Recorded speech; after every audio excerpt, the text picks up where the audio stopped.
आणि आज भाजपच्या केंद्रीय निवडणूक समितीची बैठक दिल्लीत होते आणि या बैठकीला राज्याचे उपमुख्यमंत्री देवेंद्र फडणवीस हजर असतील।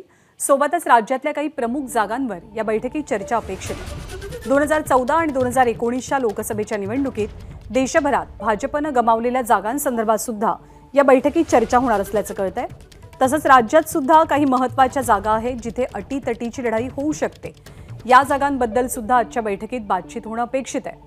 सोबतच 100 उमेदवारांच्या पहिल्या यादीवरती शिक्कामोर्तब होऊ शकतं। त्यामुळे राज्यातल्या कोणत्या जागा पहिल्या यादीतनं जाहीर होतील याकडे लक्ष असेल। तर भाजपच्या आजच्या महत्त्वपूर्ण बैठकीला उपस्थित कोण असेल तेही आपण पाहूया। पंतप्रधान नरेंद्र मोदी, भाजपचे अध्यक्ष जे.पी. नड्डा, केंद्रीय गृहमंत्री अमित शहा, संरक्षण मंत्री राजनाथ सिंह,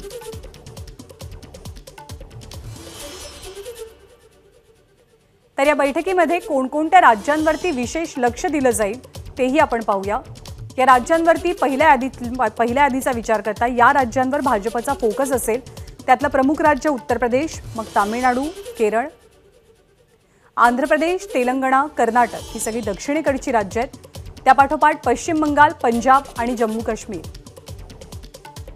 ओडिशा आणि महाराष्ट्र,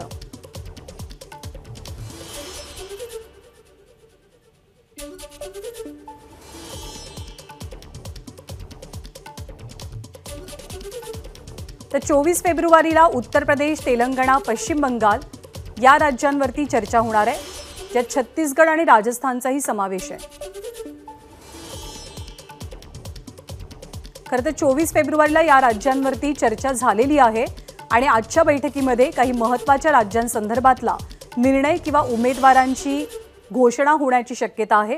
पहिले 100 उमेदवार भाजप जाहीर करू शकते या बैठकीनंतर असा अंदाज आहे।